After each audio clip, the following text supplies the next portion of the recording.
प्यारे बच्चों, today is the third lecture. Okay, in our previous lecture we have studied the effect of intensity on photocurrent. Okay, we are discussing, हम क्या discuss कर रहे हैं, experimental study of photo electric effect पढ़ रहे हैं। और इसके अंदर हम लोगों ने अभी तक पिछले लेक्चर में इंटेंसिटी का करंट पर इफेक्ट देख लिया था। अब हम पोटेंशियल का करंट पर इफेक्ट देखेंगे। ठीक है, यानी कि ये जो पोटेंशियल लगा रखा है ना हमने किसके बीच में, कैथोड और एनोड के बीच में, इसका करंट पर क्या इफेक्ट पड़ता है। ठीक है, तो देखिए दूसरा हमारा स्टडी है क्या, इफेक्ट ऑफ पोटेंशियल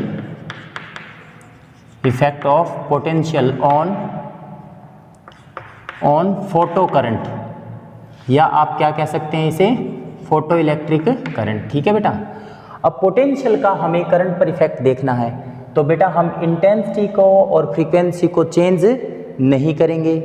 क्लियर है, तो हम क्या बताएंगे कि in order to study the effect of potential on photo electric current we keep the frequency constant at some certain value and plot the graph between what, potential and current for the different values of the intensity of the light. देखो समझ में आएगा भी कि देखिए हम क्या करते हैं, इधर मैंने लिखा एनोड पोटेंशियल, क्या लिखा है इधर बेटा, एनोड पोटेंशियल। हमेशा ध्यान रखना जो पोटेंशियल है ना वो एक रिलेटिव क्वांटिटी है। जैसे मैं कहता हूँ कि यहाँ पर पोटेंशियल ज़्यादा है, या here at this point the potential is high, what it means, high potential means positive potential and low potential means negative potential। ठीक है ना, तो किसी भी चीज़ को हम ज़्यादा या कम कब कहेंगे, किसी दूसरे का रेफरेंस लेना पड़ेगा। तो पोटेंशियल है वो एक क्या है, रिलेटिव क्वांटिटी है। क्लियर है, तो अब एनोड पोटेंशियल का मतलब क्या है, कैथोड के विद रिस्पेक्ट एनोड के ऊपर पोटेंशियल कैसा है, पॉजिटिव, और एनोड के विद रिस्पेक्ट कैथोड पर पोटेंशियल कैसा है, नेगेटिव। यानी कि यहाँ पर लो पोटेंशियल है, यहाँ पर हाई पोटेंशियल है। तो आप यहाँ पर भी ये लिख सकते थे कि the anode potential with respect to the cathode के विद रिस्पेक्ट है ये। क्लियर है, अब जब ये एनोड पोटेंशियल क्या होता है, पॉजिटिव होता है, एनोड पोटेंशियल पॉजिटिव होता है। जब आप देख सकते हो यहाँ पर एनोड के ऊपर कैसा पोटेंशियल है, पॉजिटिव है। तो जब एनोड पोटेंशियल पॉजिटिव होता है तब ये इलेक्ट्रॉनों को क्या करेगा, कलेक्ट करेगा। क्या करेगा, कलेक्ट करेगा। तो इस कारण जब एनोड पोटेंशियल पॉजिटिव है तो उसको अपन क्या बोल सकते हैं, कलेक्टर प्लेट पोटेंशियल, या हम इसको कलेक्टर पोटेंशियल भी कह सकते हैं। ठीक है, अब देखो इस तरफ एनोड पोटेंशियल क्या है, नेगेटिव। जब एनोड पोटेंशियल को मैं अगर कम्यूटेटर की सहायता से एनोड पोटेंशियल को क्या कर देता हूं, नेगेटिव कर देता हूं, तब क्या होगा बेटा, ये नेगेटिव पोटेंशियल है, एनोड के ऊपर नेगेटिव पोटेंशियल है, किसके विद रिस्पेक्ट है, कैथोड के विद रिस्पेक्ट। तो अब ये नेगेटिव पोटेंशियल इलेक्ट्रॉनों को क्या करेगा, रिपल करेगा, रिटार्ड करेगा। तो जब एनोड पोटेंशियल नेगेटिव है तो उसको अपन क्या बोलेंगे, रिटार्डिंग पोटेंशियल। क्या कहेंगे उसको हम, रिटार्डिंग पोटेंशियल कहेंगे बेटा। क्लियर है, अब देखो मैंने आपको बताया एक्स अक्ष पर हम क्या लेते हैं, इंडिपेंडेंट वेरिएबल लेते हैं। तो यहाँ से हम वोल्टेज को चेंज करेंगे, वोल्टेज को चेंज करते जाएंगे, क्योंकि हमें पोटेंशियल यानी कि वोल्टेज का किस पर इफेक्ट देखना है, करंट पर। We have to study the effect of potential on photo current, therefore we vary the potential and note down the corresponding value of current. ठीक है ना, उस करंट की वैल्यू नोट करेंगे। तो करंट यहाँ पर क्या है, डिपेंडेंट वेरिएबल है, इसलिए हम करंट को किस पर लेंगे, वाई एक्स पर। तो इधर हमने क्या लिए बेटा, फोटो करंट, और फोटो करंट को रिप्रेजेंट करेंगे किससे, स्मॉल आई से। क्लियर है, अब ग्राफ प्लॉट करते हैं तो इस प्रकार का ग्राफ आता है। अब बेटा मेरी बात सुनो आप, फ्रीक्वेंसी को हमने कांस्टेंट कर दिया न्यू पर, और इंटेंसिटी को मैंने कांस्टेंट कर दिया I1 पर। ध्यान से देखिए आप, फ्रीक्वेंसी को हमने किस पर कांस्टेंट किया है, न्यू पर, और इंटेंसिटी को हमने कांस्टेंट कर दिया I1 पर कांस्टेंट कर दिया। अब यहाँ से 1 वोल्ट पर करंट नोट कर ली, 2 वोल्ट पर करंट नोट कर ली। रियोस्टेट की सहायता से हम पोटेंशियल को चेंज करते जाएंगे, बढ़ाते जाएंगे, और करंट का वैल्यू यहाँ से नोट करते जाएंगे। तो हमें यहाँ से लेकर ग्राफ ये मिल गया। अब इस तरफ जाएंगे तो एनोड पोटेंशियल नेगेटिव होता है। अब मैं कम्यूटेटर की सहायता से एनोड पर कैसा पोटेंशियल कर देता हूँ, नेगेटिव कर देता हूँ। अब -1 वोल्ट पर नोट करेंगे, जब एनोड पोटेंशियल -1 वोल्ट है तब क्या करंट है, -2 पर करंट कितनी, -3 पर कितने, तब ये वाला पार्ट हो जाएगा। तो ये वाला ग्राफ किसके लिए हुआ बेटा, ये वाला जो ग्राफ है कौन सी इंटेंसिटी के लिए हुआ, I1 के लिए। अब मैं क्या करता हूँ, इंटेंसिटी को I1 से बढ़ाकर कितनी कर देता हूँ, I2 कर देता हूँ, I1 से बढ़ाकर I2 कर देता हूँ, और ये सेम प्रोसेस मैं रिपीट करता हूँ।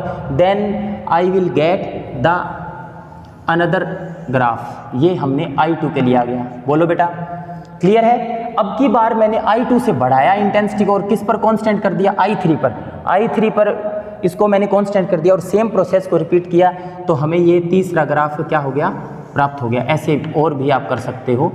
तो हेयर यहाँ क्या है बेटे, I3 is greater than I2 is greater than क्या है, I1 है, क्लियर है। और यहाँ पर ये जो करंट फ्लो हो रही है इसको हम बोलते हैं सैचुरेटेड, क्या कहते हैं, सैचुरेटेड फोटो करंट, सैचुरेटेड क्या कहते हैं, सैचुरेटेड फोटो करंट कहते हैं इसे, क्लियर है। अब यहाँ पर देखो इस पॉइंट के ऊपर ये करंट क्या है, 0 है भाई। पोटेंशियल तो यहाँ तक, यहाँ पर नेगेटिव है लेकिन करंट 0 है। जिस पोटेंशियल, नेगेटिव पोटेंशियल पर करंट 0 होती है उसको -V0 से डिनोट करते हैं, और इसको हम बोलते हैं क्या, स्टॉपिंग पोटेंशियल। क्या कहते हैं बेटा, स्टॉपिंग पोटेंशियल, या इसका एक नाम और भी है कट ऑफ पोटेंशियल। क्या कह सकते हैं, कट ऑफ पोटेंशियल भी कह सकते हैं इसको। बात आ गई समझ में। अब देखो मैं दोबारा से बताता हूँ। In order to study the effect of potential on what, on photo electric current, we keep the frequency constant at some certain value and we plot the graph between what, between the potential and what, photo current, between the potential and photo current, for what, for the different values of the intensity of the light। Intensity की अलग अलग value के लिए हम graph plot करते हैं, clear है। Then we get the following kind of the graph, तब हम क्या करते हैं, इस प्रकार का ग्राफ प्राप्त करते हैं। In order to study the effect of potential on photoelectric current, we keep the frequency constant and we plot the graph between what, between the anode potential and the photoelectric current for the different values of the intensity of the light, then we get the following kind of the graph। इस प्रकार का graph हमें मिलता है। अब हम क्या करेंगे, एक्सप्लेनेशन ऑफ दिस ग्राफ। अब हम क्या करेंगे, इस ग्राफ को हम क्या करेंगे, एक्सप्लेन करेंगे, एक्सप्लेनेशन। तो एक्सप्लेनेशन देखो बेटा ध्यान से, सबसे पहले हम यहाँ से स्टार्ट करेंगे। तो हम क्या लिखेंगे, it is clear from the above graph. पहला पॉइंट क्या लिखेंगे, it is clear from the above graph that when the anode potential is what, 0, when the anode potential is what, 0, then the photo electric current, चाहे इस case में देखो, चाहे इस case में देखो, चाहे इस केस में देखो, then the photo electric current is not 0।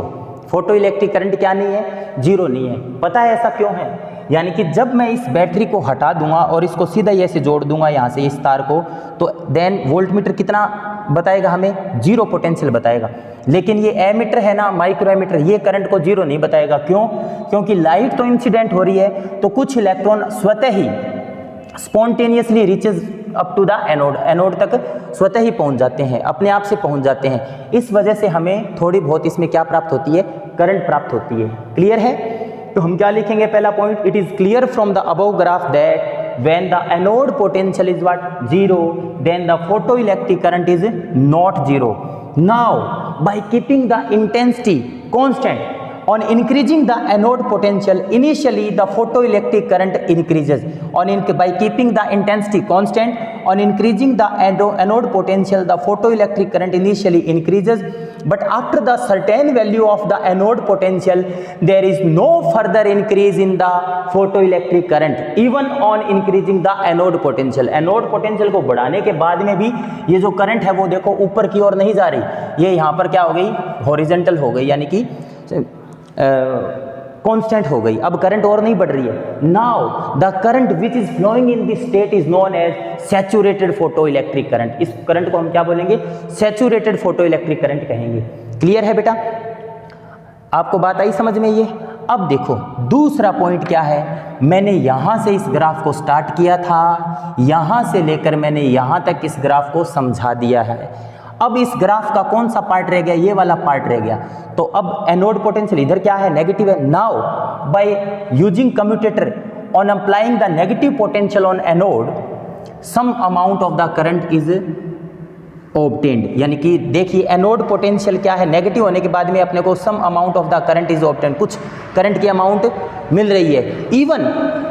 Even the emitted electron are repelled by the anode potential, क्योंकि अब इसके ऊपर नेगेटिव पोटेंशियल है। अब ये इलेक्ट्रॉनों को क्या कर रहा है, रिपल कर रहा है कि भाई इलेक्ट्रॉन इधर मत हुआ, उसको रिपल कर रहा है, लेकिन फिर भी यहां पर कुछ करंट मिल रही है। This is so because some of the electron which possesses greatest kinetic energy are able to reach up to the anode even they are repeatedly repelling by what, by the anode potential, यानी कि कुछ ज्यादा kinetic energy वाले electron है वो anode के repulsion के बावजूद एनोड तक पहुंच जाते हैं। That is why we get some amount of the current over here.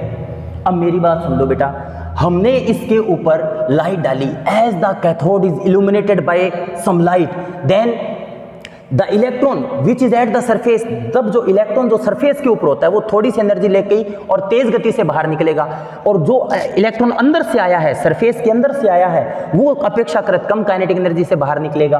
तो स्टार्टिंग में जब इलेक्ट्रॉन बाहर निकलते हैं इनकी काइनेटिक एनर्जी अलग अलग होती है, तो सबसे ज्यादा काइनेटिक एनर्जी वाला है जो इलेक्ट्रॉन है वो एनोड तक पहुंच जाता है, जबकि ये एनोड उसको क्या कर रहा है, रिपल कर रहा है। इस वजह से हमें ये करंट मिल रही है। Now on continuously increasing the negative potential on the anode, anode के ऊपर हम नेगेटिव पोटेंशियल बढ़ाएं, -1 volt, -2 volt, -3 volt, -3 volt, -4 volt, then the photoelectric current continuously decreases and at a certain negative potential the photoelectric current becomes what, zero।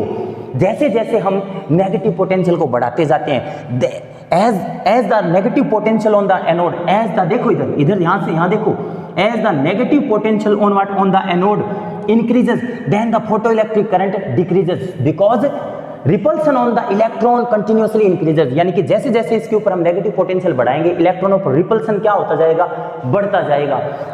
That is why the electric current decreases and at a certain negative value of the anode potential the photo electric current becomes what, zero. In this situation the electron of the electron which possesses the greatest kinetic energy is not able to reach up to the anode, और इस condition में सबसे ज्यादा kinetic energy वाला electron भी anode तक नहीं पहुंच पाता है। This negative potential is known as stopping potential. इस नेगेटिव पोटेंशियल को हम क्या बोलते हैं, स्टॉपिंग पोटेंशियल कहते हैं। आगे बात समझ में। तो स्टॉपिंग पोटेंशियल की डेफिनेशन 1 नंबर की आ सकती है एग्जाम में, बहुत इंपॉर्टेंट है।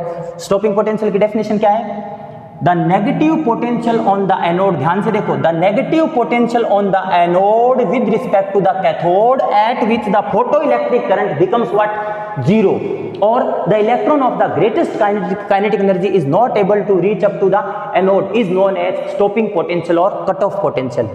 उसको हम स्टॉपिंग पोटेंशियल या क्या कहते हैं, कट ऑफ पोटेंशियल कहते हैं। It is represented by V0, इसको V0 से रिप्रेजेंट करते हैं, और ये हमेशा क्या होता है, नेगेटिव होता है। क्लियर है। अब देखो, now by keeping the intensity at some another constant value, if the graph is drawn between what, current and anode potential, then we get another graph. But it is also, third point क्या है, it is also clear from this graph that for the different values of the intensity of the light we get the same value of the anode potential। यानी कि जब हमने intensity I1 रखी थी तब भी स्टॉपिंग पोटेंशियल कितना मिला, -V0 मिला। हमने इंटेंसिटी को I1 से बढ़ाकर किस पर कांस्टेंट कर दिया, I2 पर कर दिया, तब भी स्टॉपिंग पोटेंशियल कितना मिला है, -V0 मिला है। I2 से बढ़ाकर I3 पर कांस्टेंट किया तब भी ये मिला है। It means stopping potential does not depend upon the intensity of the light, यानी कि स्टॉपिंग पोटेंशियल है वो इंटेंसिटी ऑफ द लाइट पर डिपेंड नहीं करता है।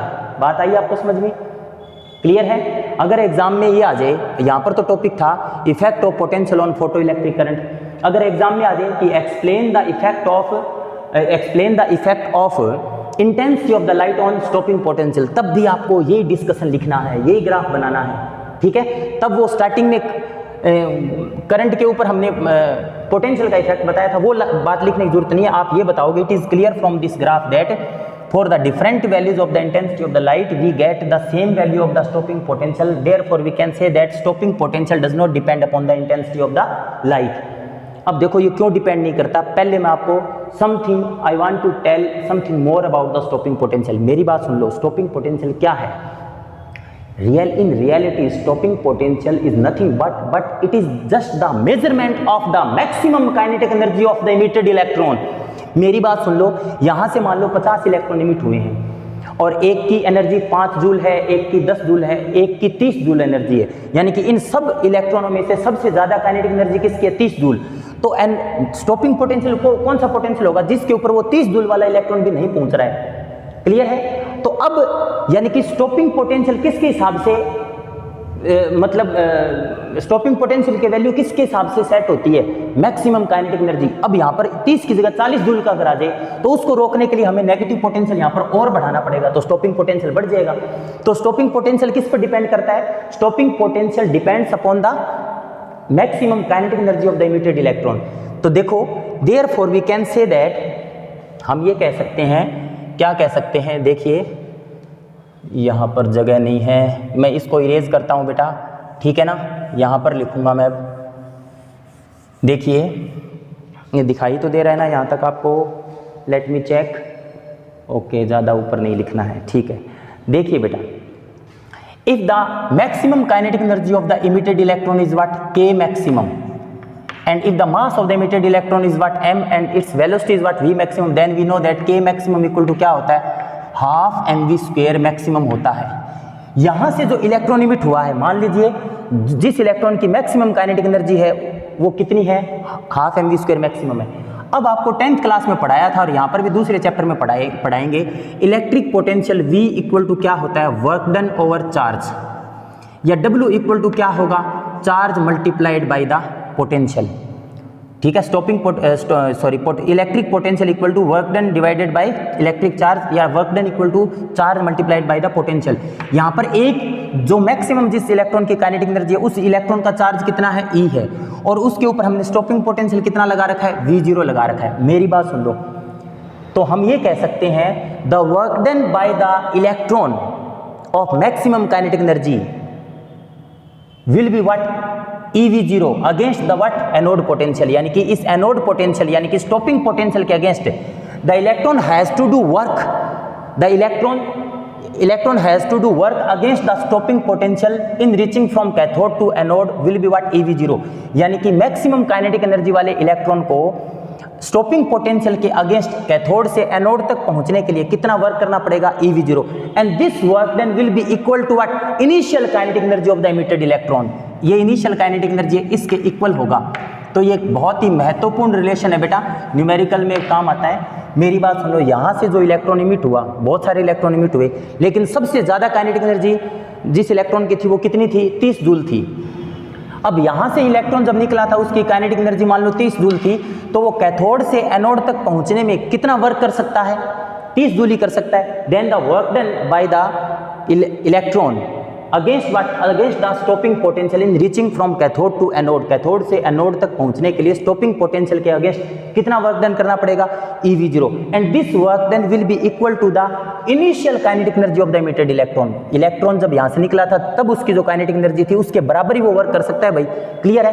From here you can see that, आपको पता है अगर काइनेटिक एनर्जी बढ़ेगी, इमिटेड इलेक्ट्रॉन की काइनेटिक एनर्जी बढ़ेगी, तो आपको पता है E तो इलेक्ट्रॉनिक चार्ज है, ये तो कांस्टेंट है, इसका वैल्यू 1.6 × 10⁻⁻19 होता है। तो ये फैक्टर बढ़ रहा है, तो ये फैक्टर इसके बराबर कब रहेगा? जब हम किसको बढ़ाएंगे? V0 को बढ़ाएंगे, यानी कि स्टॉपिंग पोटेंशियल को बढ़ाएंगे, क्योंकि E तो कांस्टेंट है। तो ये फैक्टर बढ़ रहा है, काइनेटिक एनर्जी बढ़ रही है, तो हमें V0 को बढ़ाना पड़ेगा। तो हम यहाँ पर ये कह सकते हैं stopping potential does not depend upon the intensity of the light, because on increasing the intensity of the light, आपको पिछले लेक्चर में पढ़ाया था, on increasing the intensity of the light, intensity of the light increase का मतलब the number of photon which are incidenting on what? On the metal increases, यानी कि metal के ऊपर गिरने वाले फोटोनों की संख्या बढ़ती है, and as a result of which the number of emitted electrons increases. अगर इंटेंसिटी बढ़ेगी तो मेटल से निकलने वाले इलेक्ट्रॉनों की संख्या बढ़ेगी, नॉट देयर काइनेटिक एनर्जी, उनकी काइनेटिक एनर्जी नहीं बढ़ती है। Since the kinetic energy remains the same, that is why the electric potential और stopping potential does not depend upon what, intensity of the light. जो स्टॉपिंग पोटेंशियल है वो intensity of light पर depend नहीं करेगा, क्योंकि इंटेंसिटी बढ़ाने से, on increasing the intensity of the light, the number of emitted electrons increases, not their kinetic energy. That is why the stopping potential does not depend upon what, intensity of the light. Okay student, उम्मीद है कि आपको अच्छा समझ में आया होगा। फिर भी अगर कोई डाउट रहता है तो आपके जो अभी हम कल तक व्हाट्सएप ग्रुप बनाएंगे, तो उसमें अगर आपको कोई भी समस्या आती है, जैसे ये वीडियो लेक्चर देख रहे हो, इसमें कोई भी आपको डाउट आता है, कोई चीज़ क्लियर नहीं है, मैंने अच्छा प्रयास किया मेरी तरफ से, फिर भी अगर कोई कमी रह गई है तो आप हमें व्हाट्सएप ग्रुप पर अपनी प्रॉब्लम सेंड करोगे। अभी व्हाट्सएप ग्रुप में आपको जब ऐड किया जाएगा तो आप लोगों को पता लग जाएगा। तो हम क्या करेंगे, विद इन 24 आवर्स हम क्या करेंगे, जो आपकी प्रॉब्लम है उसका शॉर्ट वीडियो बनाएंगे और वो आपके पर्सनल नंबर पर हम सेंड करेंगे, तो आपका डाउट है इस प्रकार से क्या हो जाएगा, क्लियर हो जाएगा। और मैं थोड़ा सा माफ़ी चाहूँगा कि पिछले कुछ दिनों से थोड़ा 10th और 12th के बच्चों के रिजल्ट के रिगार्डिंग हम थोड़े से बिजी हो गए थे, तो इस वजह से मैं वीडियो शूट नहीं कर पाया, लेकिन अब आपको रेगुलर वीडियोस मिलते रहेंगे और मैं फ्रीक्वेंसी और ज़्यादा बढ़ाऊंगा इसकी। Thank you students.